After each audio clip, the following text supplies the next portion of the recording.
안녕하세요. 서울대학교 최지엽입니다.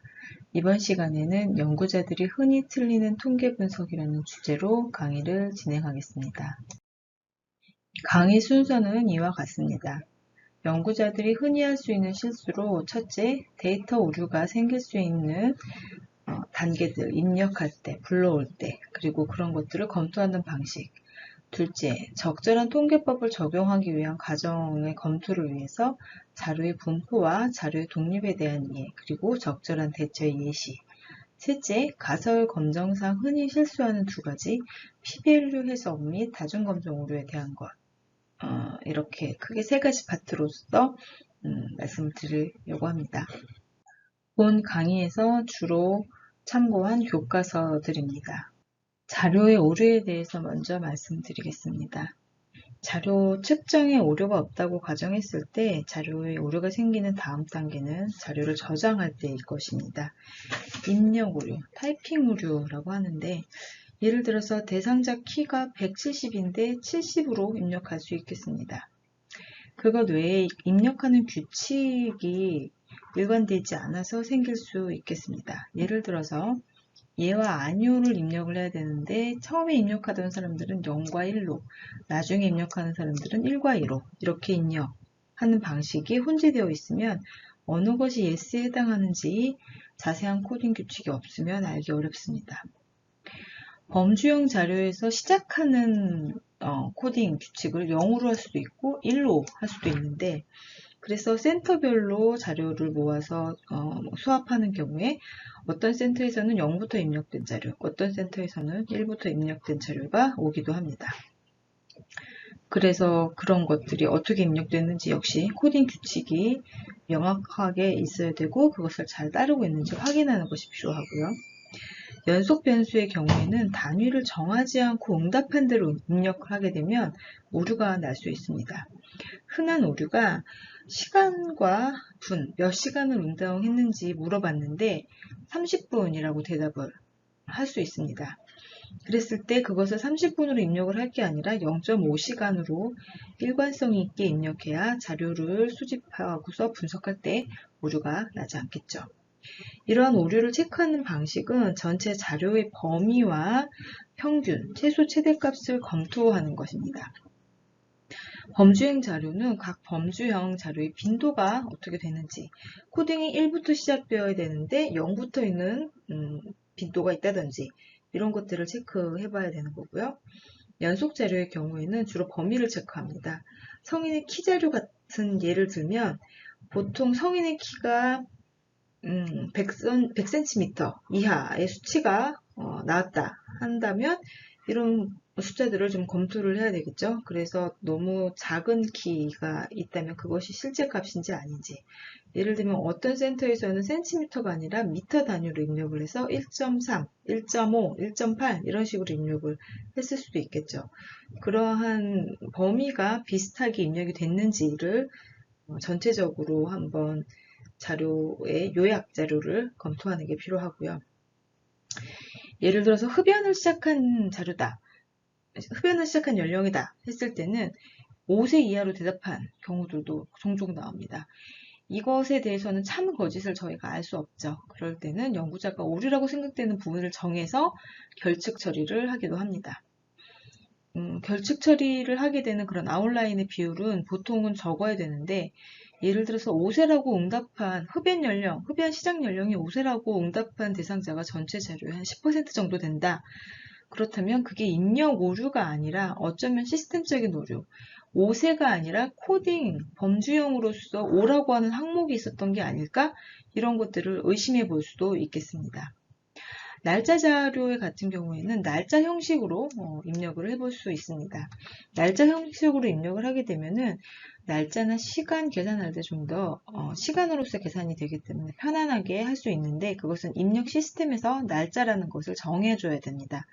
그렇게 잘 정해져 있는지에 대해서 검토가 필요하고 모두 일관되게 입력이 됐는지 검토가 필요하다고 하겠습니다. 입력된 자료를 검토할 때 입력이 잘 됐는지, 코딩대로 됐는지를 검토하는 것뿐 아니라 결측치가 얼마나 되는지에 대한 검토가 필요합니다.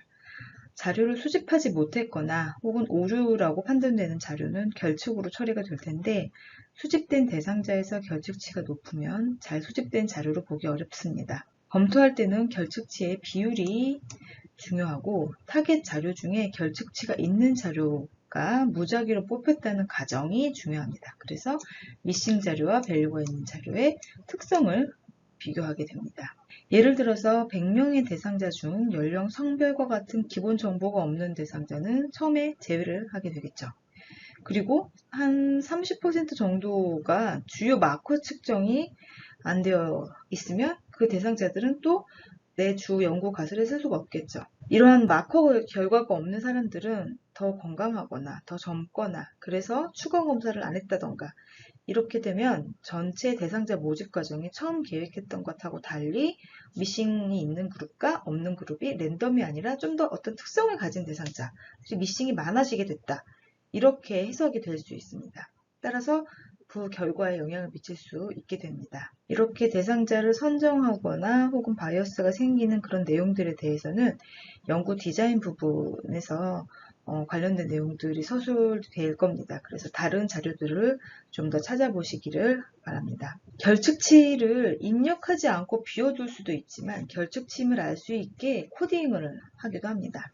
예를 들어 스페셜 코딩 9999, -99, 666666 이런 식으로 절대 나올 것 같지 않은 숫자로 입력을 하는 거죠. 의미 없는 코딩을 해서 결측치로 인지된 값임을 알 수 있게 그렇게 코딩을 합니다.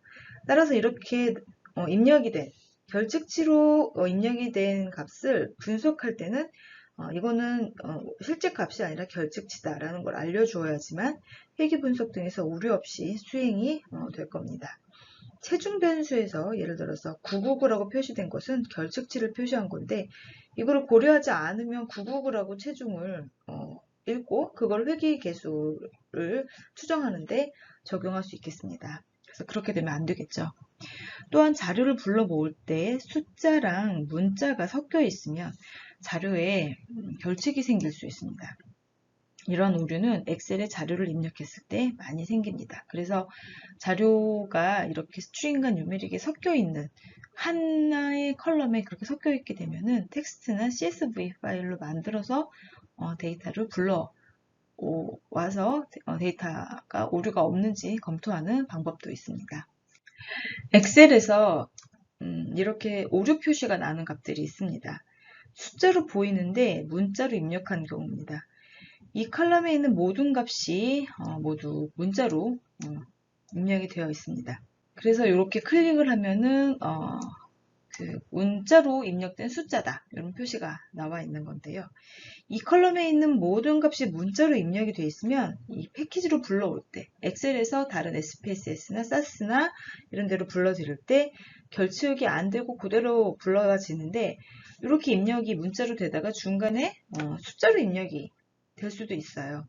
그런 경우에는 패키지에서 문자, 하나의 컬럼은 하나의 변수는 하나의 특성, 문자 혹은 숫자 이렇게만 인식이 되기 때문에 다른 하나로 입력이 되어 있는 것은 읽어드리지 못하고 결측이 됩니다. 그래서 분석 패키지에서는 각 변수들의 유효한 값의 개수, 즉 결측치가 얼마나 되는지 검토가 꼭 필요합니다. 오른쪽에 있는 그림은 엑셀, 마찬가지로 엑셀인데요. 엑셀에서 이 엑셀을 데이터가 아닌 표처럼 입력한 경우입니다. 이렇게 셀을 합해가지고 그룹을 표시를 하고 아이디를 표시를 하고 그다음에 타임을 표시를 하고 거기에 대해서 각 항목별로 이렇게 입력을 한 겁니다.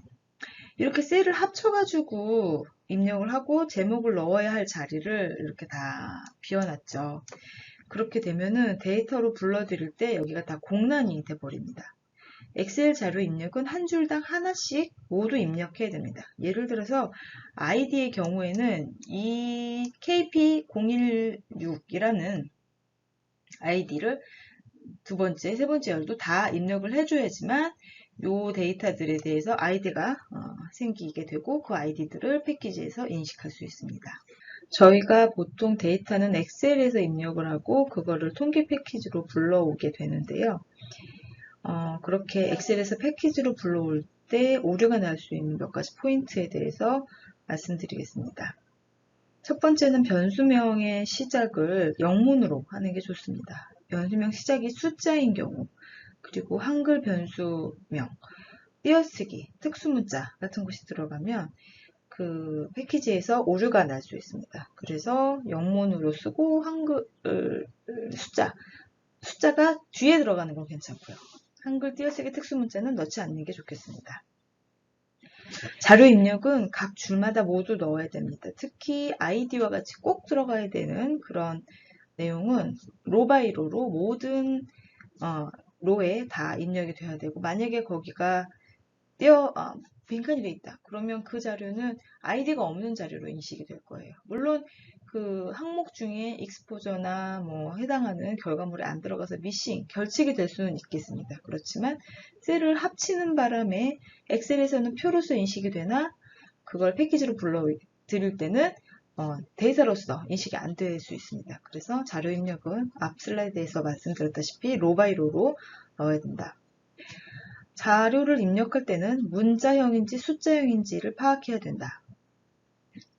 그 데이터를 인식할 때는 이게 문자인지 숫자인지 한 가지로만 인식이 되고, 한번 인식이 되고 나면 그 중에서 예를 들어서 문자로 인식이 됐으면 중간에 숫자형으로 입력이 된 자료는 미싱이 돼서 날아갑니다. 그래서 불러올 때 그 자료가 인식이 안 되거든요. 그러니까 그런 부분들을 확인을 해야 되는데 엑셀에서는 사실 이게 잘 안 보입니다. 물론 앞서 슬라이드에서 보여드렸다시피 오류표가 붙어 있기는 합니다만 숫자가 굉장히 커지면, 데이터가 굉장히 커지면 그런 것들이 하나하나 안 보이거든요. 그래서 문자형, 숫자형을 인식하지 않고 무조건 보여주는 텍스트 파일이나 CSV 파일로 한번 저장했다가 그거를 그 패키지에서 불러오는 것도 방법이 되겠습니다.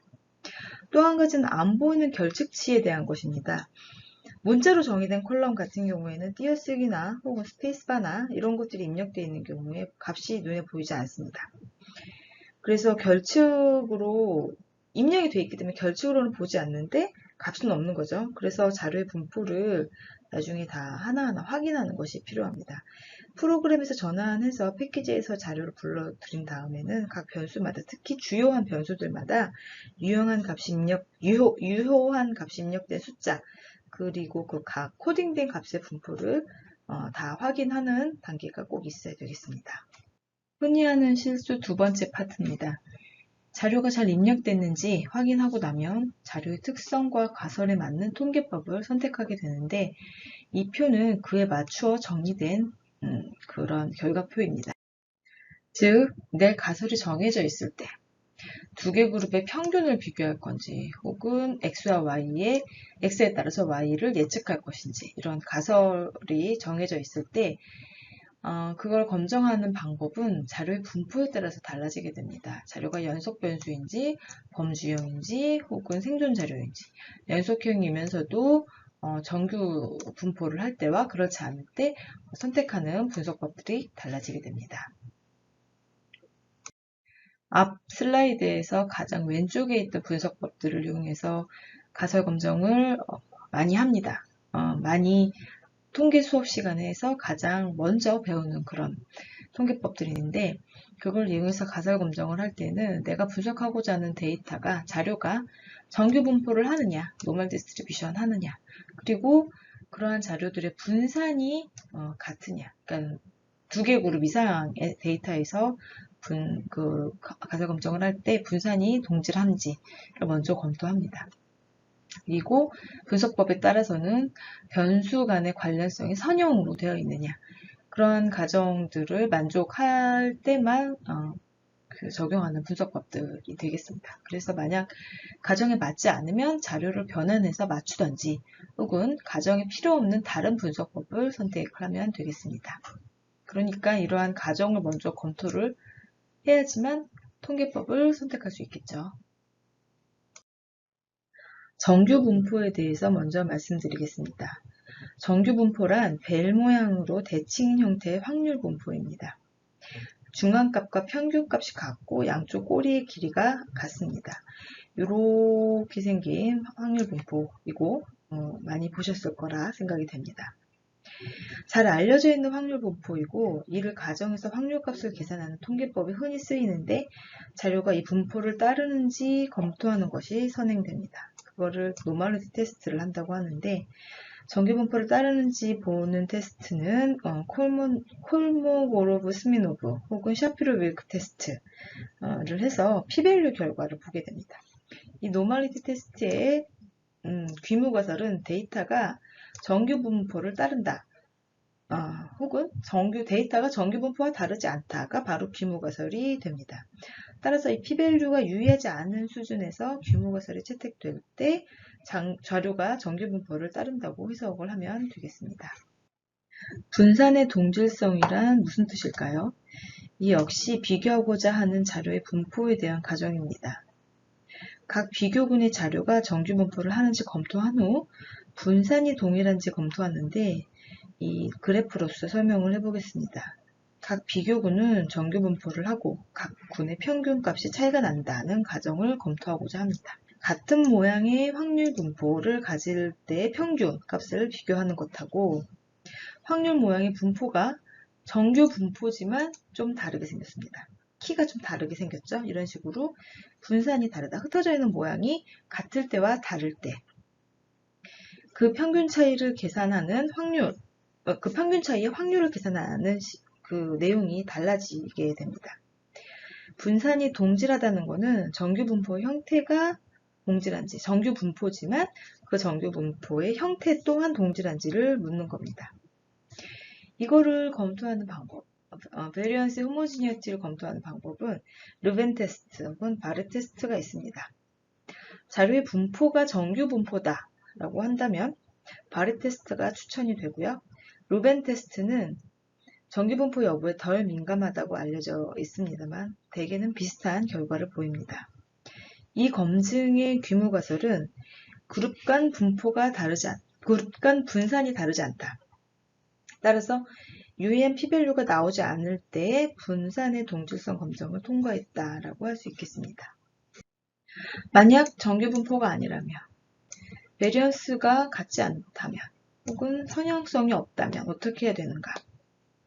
여러 가지 옵션이 있겠지만 그 중에 하나는 자료를 변환하는 것입니다.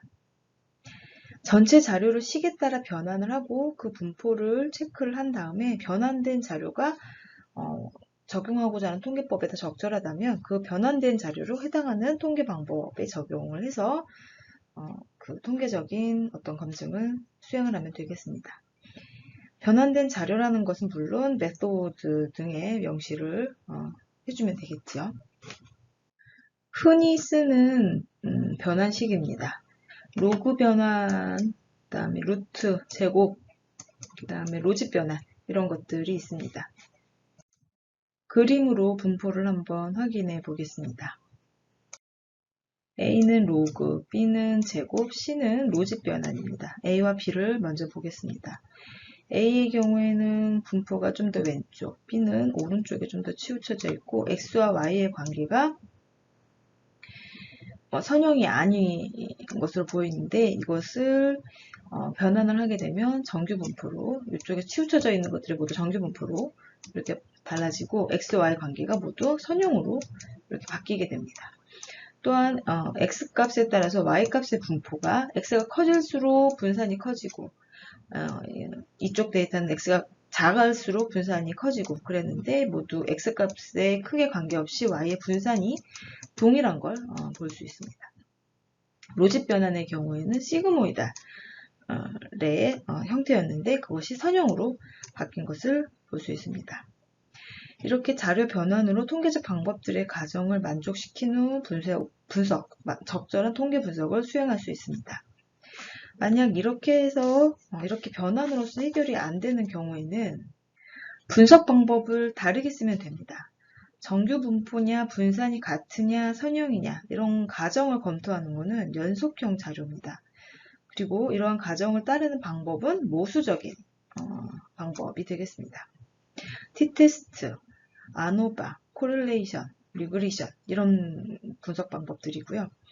만약 가정에 맞지 않아서 연속형 자료인데 여러 가지 검토들, 정규성 검정을 포함한 여러 가지 검토들에 대한 가정에 맞지 않게 된다면 비모수적 방법을 쓰면 됩니다. 이 각 모수적 방법에 매칭되는 비모수적 방법들이 있습니다. 다만 모수적 방법과 비모수적 방법을 비교해서 장단점을 알고 있는 게 좋겠습니다.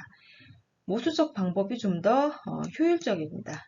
같은 데이터 안에서 좀 더 검정력이 높다라고도 얘기를 하는데, 이거는 알고 있는 확률 분포를 이용하기 때문에 많은 경우 비모수적인 방법보다 높은 검정력, 좀 더 유의한 결과를 얻을 수 있습니다. 또한 차이가 난다면 어느 정도가 차이가 나는지 크기를 제시할 수 있습니다. 그러나 모수적 방법에는 알고 있는 확률 분포를 따른다라고 하는 가정이 있기 때문에 이를 전제할 수 없는 자료에는 당연히 비모수적인 방법을 쓰는 게 맞습니다. 보통의 경우에 샘플 사이즈가 작은 경우, 그리고 샘플 사이즈가 적으면서 정규 분포를 하지 않는 경우에는 비모수적인 방법을 씁니다. 비모수적인 방법은 정규성 가정이 필요 없기 때문에 자료에 따라서는 더 적절한 방법이 될 수 있겠습니다. 통계 분석법을 선택할 때 또 하나 중요한 가정이 자료의 독립성입니다. 독립적이지 않은 짝지은 자료 또는 상관성 있는 자료는 독립적으로 추출된 자료와는 다른 분석법을 사용합니다. 연관성 있는 자료란 뭘까요? 처치 전후의 샘플, 혹은 하나의 샘플에서 재실험한 경우, 혹은 동일 대상자에서 시간 순서에 따라서 여러 번 측정한 경우들이 되겠습니다. 이러한 그래프를 그릴 수 있는 그런 데이터들일 텐데, 이러한 경우 하나의 대상에서 여러 번 측정된 각 샘플들은 다른 대상자에서 측정된 샘플보다 좀 더 서로 연관될 가능성이 높겠습니다. 샘플링을 한 대상자는 서로 다르지만 조건에 맞추어 짝지은 경우, 이런 식으로요. 그렇게 뽑힌 경우에도 독립된 자료라고 보기는 어렵습니다. 독립된 자료란 서로 연관되지 않아야 되고 무작위로 뽑혔다는 가정을 만족할 수 있어야 됩니다. 서로 연관되어 있는 자료임에도 그것을 고려하지 않고 분석을 하는 경우의 문제점입니다. 분석에서 서로 다른 시점의 특정이 동일한 개체에서 나왔다는 것을 인식하지 않고 분석을 하게 되면은 많은 경우에 각 시점별로 그룹 간 비교를 하는 경우들이 있습니다. 즉 이렇게 연관성 있는 자료들인데 이거들은 그냥 요 시점과 요 시점을 비교하고 요 시점과 요 시점을 비교하고 이런 식으로 분석을 하는 경우가 많이 있는데, 이런 거를 독립적인 자료의 평균처럼 이렇게 분석을 하게 되는데 이건 개체의 변화나 상관성을 고려하지 못한 분석이 되겠습니다. 주어진 자료에 대해서 어떤 한 서브젝트의 successive observation, 연속적인 그런 관찰은 상관관계가 있을 가능성이 대단히 높고, 따라서 개체 내 상관성을 고려하지 않게 되면 그것들이 그룹 간의 상관성을 비교하는데 영향을 줌에도 그것을 고려하지 않으니까 잘된 분석이라고 할 수 없게 되겠습니다. 이렇게 상관성 있는 자료들을 분석할 때는 추천하는 방법이 서머리 메저를 이용하는 겁니다. 서머리 메저를 이용할 때는 그 인디비주얼 안에서, 그러니까 개체 내에 있는 자료들의 서머리 값을 구하게 됩니다. 그리고 그 서머리 자료들을 가지고서 개체 간 비교를 하는 것을 추천을 합니다. 물론 그 서머리 자료라고 하는 거, 요약된 자료라고 하는 거는 임상적으로나 생물학적으로 의미가 있어야 되는 그런 항목이 되겠고, 따라서 자료를 수집하기 전에 무엇을 측정하고 무엇을 요약할지 계획이 되어 있어야지 되겠습니다.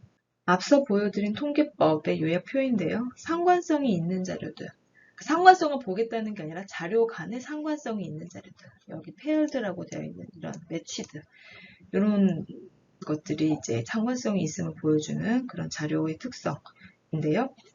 이렇게 상관성이 있는 자료의 가설을 검증할 때는 가설 검증법이 따로 있다라는 것을 알고 계셔야 되겠습니다.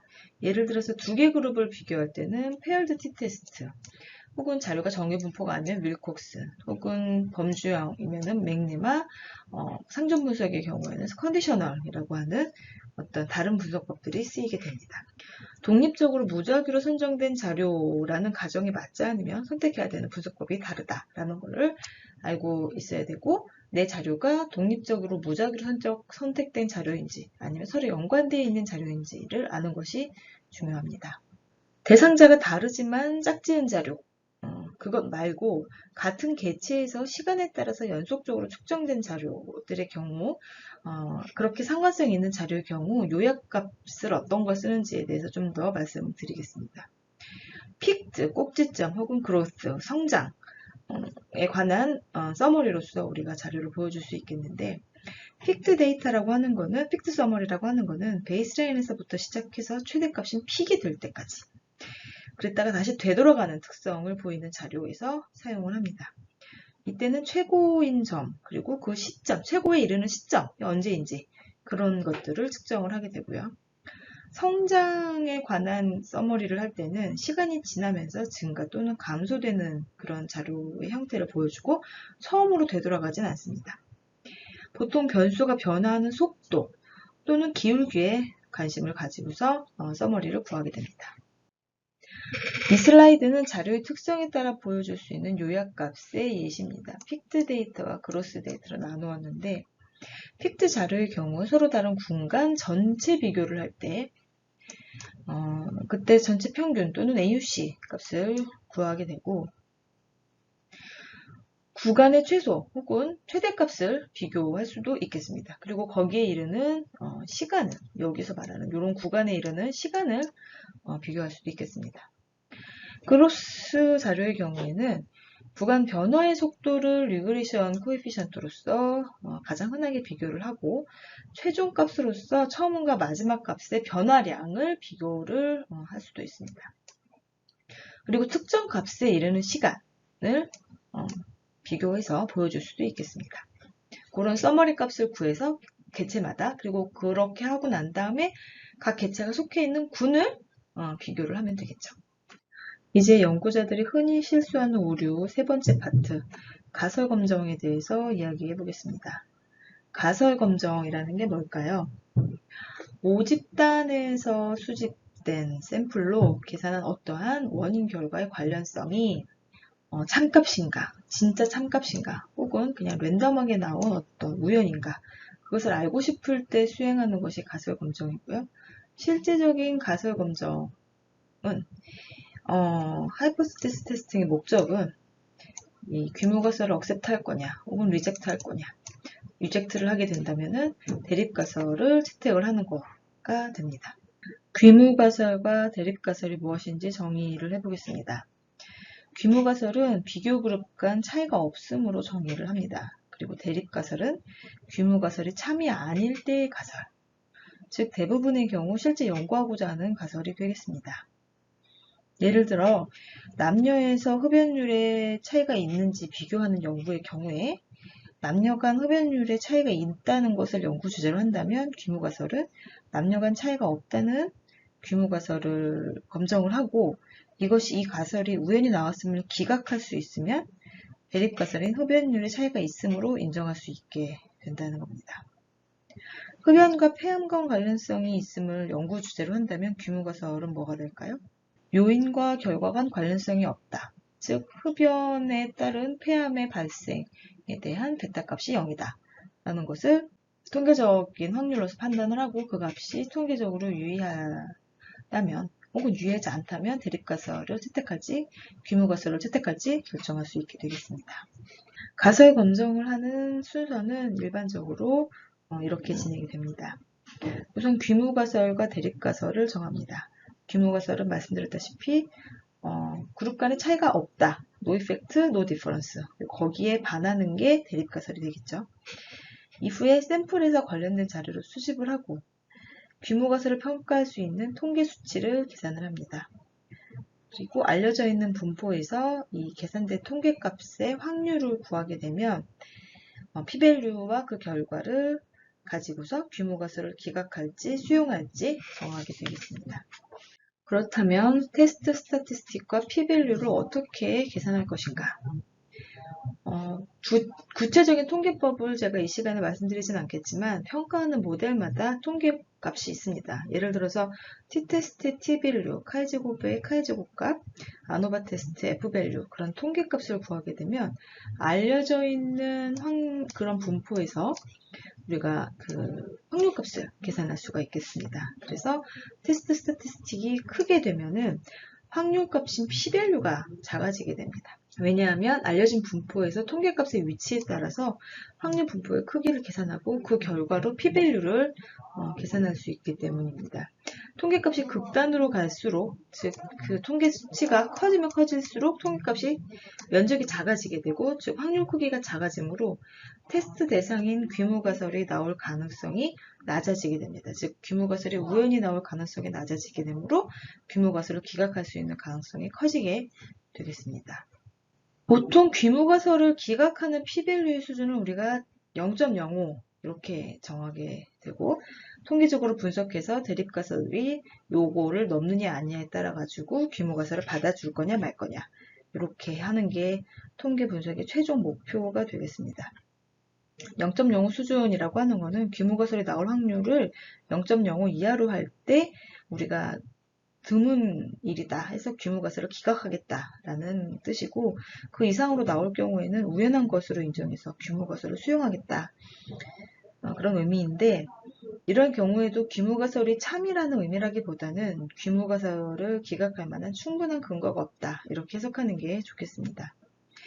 p-밸류를 0.05라고 했는데 p-밸류가 0.04일 때와 p-밸류가 0.06일 때 어떤 차이가 있을까요?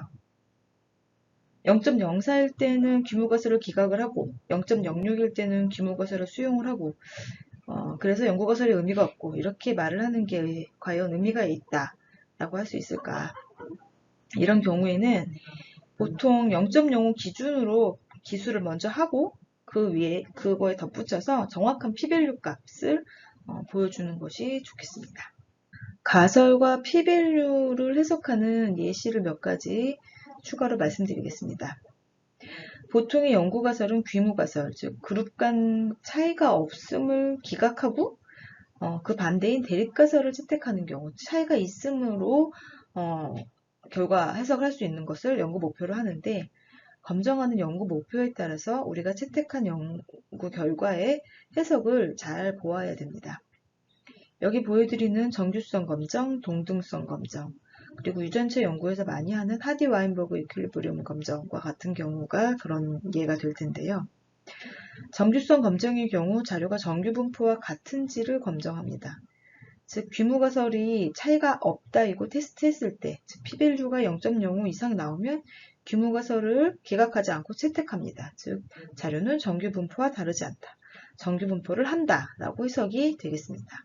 약물의 동등성 시험을 하는 경우는 표준 약물 효과와 다르지 않음을 목표로 합니다. 그래서 귀무가설이 기각되지 않는 p-밸류일 때 새로운 약물이 표준 약물과 효과가 다르지 않다 이렇게 해석을 하는 것을 목표로 하겠습니다. 약물이 동등하다라는 거 목표를 하는 거니까요.